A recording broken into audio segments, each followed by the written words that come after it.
Salam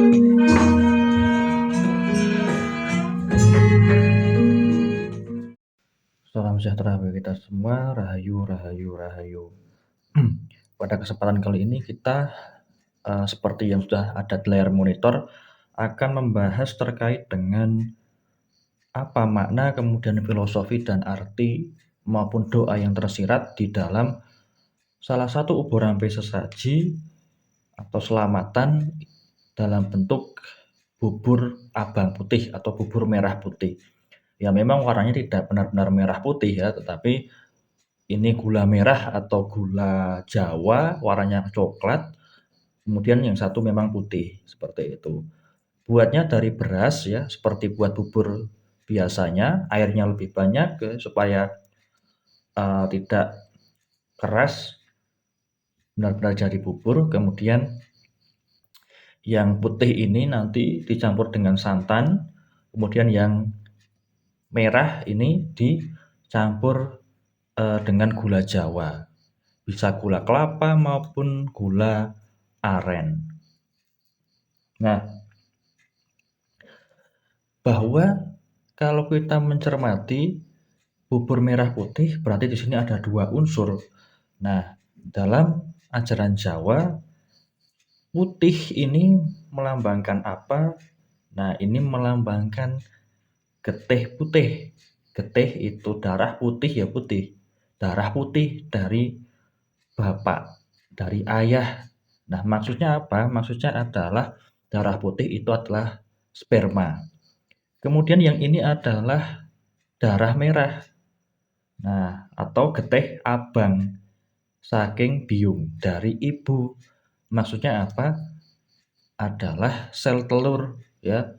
Yang kemudian ketika keduanya bertemu dan bersatu itu menjadi atau terjadi pembuahan. Nah, sehingga menjadi janin calon bayi yang nantinya kemudian akan menjadi manusia. Maka bubur abang putih ini itu melambangkan asal mula kejadian manusia. Melalui proses pembuahan bertemunya sel telur dan sel sperma dari kedua orang tua, sehingga terciptalah manusia, terciptalah kita. Maka di dalam berbagai macam selamatan ini ada, baik yang terkait dengan kelahiran atau kehamilan, kemudian juga bisa juga ketika masuk rumah baru, kemudian pada upacara manten, bisa juga pada selamatan weton, ya setiap weton kelahiran dan lain sebagainya. Ini sangat sering ada karena ini maknanya sangat luas. Nah, ketika getih abang dan getih putih itu nyawiji, artinya menjadi satu, jadilah manusia. Itu dari segi asal mula kejadian. Maka makna filosofi yang lebih dalam lagi adalah ucapan rasa syukur kepada Tuhan Yang Maha Esa bahwa kita diberikan kedua orang tua. Kita mengingat di sini, kita mengingat jasa kedua orang tua tidak hanya dalam pembuahan, tetapi setelah pembuahan pun kan ketika sudah dalam masa kehamilan begitu beratnya perjuangan, apalagi ketika kelahiran sampai nanti kemudian jadi bayi, jadi anak-anak, remaja sampai dewasa, ya itu jasa orang tua selalu ada dan selalu menemani, mengawal. Artinya kita ucapan rasa syukur kepada Tuhan Yang Maha Esa telah menganugerahkan kedua orang tua yang senantiasa merawat dan mengasuh, menafkahi dan mendidik kita. Dan juga ucapan kepada kedua orang tua untuk mengingat-ingat bahwa kita selalu di dalam keadaan selamatan, kan keadaan senang, keadaan kita masih banyak rezeki. Itu tidak merupakan kedua orang tua. Seperti itu. Selalu menghadirkan pengingat bubur merah putih ini seolah menghadirkan orang tua baik yang itu masih hidup ataupun yang sudah meninggal. Baik itu yang berjaraknya dekat dengan kita ataupun yang mungkin kita di perantauan atau di kota lain. Nah, ini sebagai pengingat seperti itu. Dan kedua orang tua itu juga bisa sebagai wasilah untuk berdoa kepada Tuhan Yang Maha Esa, seperti itu. Sebagai dengan lantaran kedua orang tua saya berdoa kepada Tuhan Yang Maha Esa. Atau juga kita memohon didoakan oleh kedua orang tua, baik ayah maupun ibu, kita minta didoakan kepada Tuhan Yang Maha Esa. Ya. sebagai wasilah, sebagai lantaran, atau sebagai perantara, seperti itu. Kemudian kalau kita mau, melihat di alam, itu adalah apa, itu adalah ibu bumi dan Bapa Angkasa, ibu bumi atau ibu pertiwi. Artinya apa, manusia Jawa menganggap bumi ini sebagai ibunya. Nah, ini yang warna merah atau warna coklat ya, sama seperti warna tanah atau warna bumi. Kemudian angkasa, Bapak Angkasa ini warnanya adalah putih seperti warna awan di langit. Nah, seperti itu. Dan kita ada di antara keduanya. Manusia itu hidup, dia menginjak tanah, berarti dia ada di atas tanah dan dia di bawah langit. Kenapa disebut ibu? Ibu itu yang kemudian dia menopang kita, kemudian yang menggendong kita. Juga kita makan dari air susu ibu ya, ibarat kita mengambil air dari sumber mata air atau dari sumur itu kan dari tanah. Kemudian juga kita makan dari hasil bumi. Nah, beras kemudian dan buah-buahan dan semuanya itu kan hasil bumi.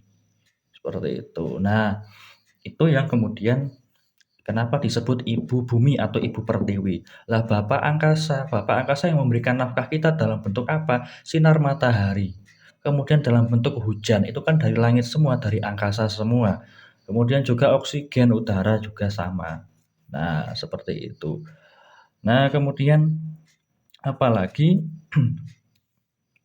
ketika kita menghormati dua unsur alam, ini sejatinya tidak hanya bumi dan juga langitnya, tetapi semua yang ada di bumi dan semua yang ada di langit kita simbolkan di dalam bubur ini. Ini adalah simbol harmoni kita antara manusia dengan semesta, bagaimana kita menjaga alam, menjaga hubungan yang baik dengan alam, tidak merusak alam, kita menjaga alam. Seperti itu dan berbakti kepada alam. Nah, kemudian kalau kita mencermati ini mirip logo Yin Yang ya.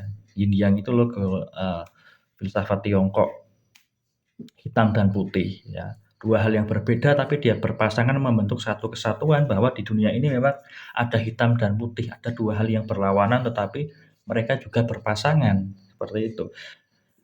Misal adalah pagi dengan malam atau siang dengan malam, kemudian ada daratan ya ada lautan, ada bumi ya ada langit, ada laki-laki, ada perempuan, ada matahari ya ada bulan, ada hal baik ya ada hal buruk ya, ada bahagia ya ada menderita, kemudian ada suami ya ada istri, ada orang tua ya ada anak, seperti itu. Nah, itu melambangkan dualitas unsur di kehidupan kita. Nah, seperti itu. Tinggal apa yang mau dipasangkan sesuai dengan hajat masing-masing. Oh, ternyata yang selamatan acaranya itu manten misalnya menghadirkan ini ya ini untuk menggabungkan atau menyatukan antara laki-laki dan perempuan, mempelai laki-laki dan mempelai perempuan, sehingga apa? Sehingga harapannya semoga sebagaimana bubur ini yang dua unsur berbeda tapi bisa menjadi satu dalam sebuah piring dengan harmoni, dengan indah dan dengan lezat, maka semoga rumah tangga kedua mempelai juga sama, harmoni, tentram, damai, saling berdampingan secara seimbang dan juga bisa membentuk rumah tangga, ibarat piring ini rumah tangga yang mewadahi keduanya dengan sempurna dan dengan penuh berkah, seperti itu. Kalau kemudian dihadirkan pada upacara apalagi, misal kalau upacara kelahiran bayi atau pas upacara-upacara kehamilan ya sama ya seperti tadi, mengingatkan asal mula kejadian manusia ya, mengingatkan kedua orang tua si bayi itu ya bercampur jadi satu, kemudian membentuklah si bayi. Nah, kemudian kalau pada upacara apalagi, upacara membangun rumah juga sama, membangun rumah atau selamatan rumah. Ini kalau ada bubur merah putih yaitu untuk melambangkan apa? Simbol, nah ini dua simbol yaitu simbol kalau satu unsur adalah menarik energi yang positif, satu unsur lagi membuang energi yang negatif, seperti itu. Nah, kemudian kalau seperti tadi ini adalah simbol kelahiran dan simbol kehidupan baru dan simbol penyatuan ya sudah jelas kalau di situ. Kemudian juga tolak balak.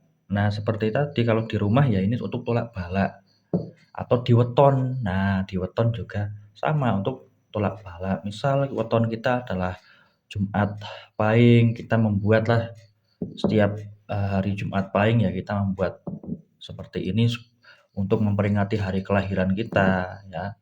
Karena kita lahir ya berkat kedua orang tua ini. Seperti itu penyatuan dari kedua unsur dari orang tua. Kita mengingat-ingat jasa orang tua sehingga terciptalah kita. Dan harapan kedepannya apa? Yang satu unsur ini adalah supaya barang-barang yang bagus, yang baik itu datang ke kehidupan kita dan barang-barang yang buruk, yang jelek itu pergi dari kehidupan kita. Itu simbol tolak balaknya seperti itu. Jadi nolak barang kang awon, nekake barang kang api. Ya. Menolak perkara yang buruk dan mendatangkan perkara yang baik. Nah, seperti itu. Nah, itu adalah makna yang tersirat dan atau makna doanya semoga dengan simbolis bubur merah putih ini semoga saya atau kami kehidupannya datanglah hal-hal yang positif, yang baik, pergilah hal-hal yang buruk. Nah, seperti itu. Sama kalau di upacara ruatan juga maknanya seperti itu. Kemudian juga apalagi? Kemudian kalau kita mau melihat lebih jelas dan lebih luas lagi, nanti akan kita itu bisa melihat secara lebih apa ya namanya lebih kalau dibilang nasionalis tapi ini lebih spiritualis juga. Artinya merah dan putih ini adalah simbol dari bangsa atau negara kita yang mana percampuran dari berbagai macam keraton, berbagai macam kerajaan kemudian menjadi satu, bendera mereka lebur, logo-logo mereka, lambang-lambang mereka lebur menjadi satu menjadi apa?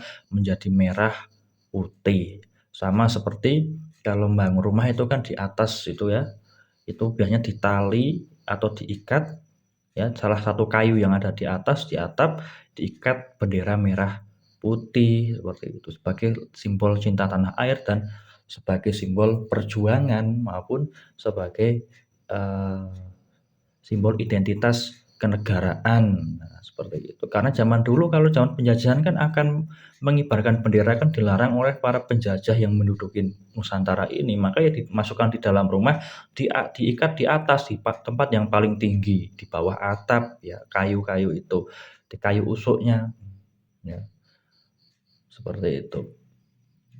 Nah, dan kalau memaknai, kalau kita sudah menyambungkan kepada bendera merah putih sebagai simbol persatuan kita, sebagai simbol negara kita, itu juga sebagai simbol kerukunan. Maka kalau ini dihadirkan di upacara yang mengumpulkan warga, itu simbol penyatuan semoga damai, rukun, tentram sebagaimana zaman dulu keraton-keraton yang logonya, benderanya macam-macam begitu banyaknya ya mau bersatu dan melebur menjadi satu, bendera kesatuannya adalah bendera merah putih seperti itu ya. Nah, itu kurang lebihnya dan itu sangat adiluhung sekali. Jadi kita kalau hanya melihat beras diolah, dikasih santan atau dikasih gula Jawa ya sekedar seperti itu aja dimakan jadi apa namanya? Dimakan ya nanti keluar lagi jadi feses dan lain sebagainya. Tapi kalau kita lebih kepada pemaknaannya juga esensi dari apa yang mau disampaikan, pesan-pesan tersirat yang memang tidak semua orang mengetahui itu akan lebih dalam. Artinya kita bisa menggunakan rasa, kita bisa menggunakan intuisi dan juga bisa menalar dengan logika secara filosofis. Dan ini sangat logis, tidak hanya klenik, tidak hanya mistis, tapi ini mengandung makna yang tersirat. Nah, seperti itu. Mungkin kalau ada tambahan yang lain silahkan ditambahkan di kolom komentar. Ya, saya akhiri, kurang lebihnya mohon maaf. Salam sejahtera bagi kita semua. Rahayu, rahayu, rahayu.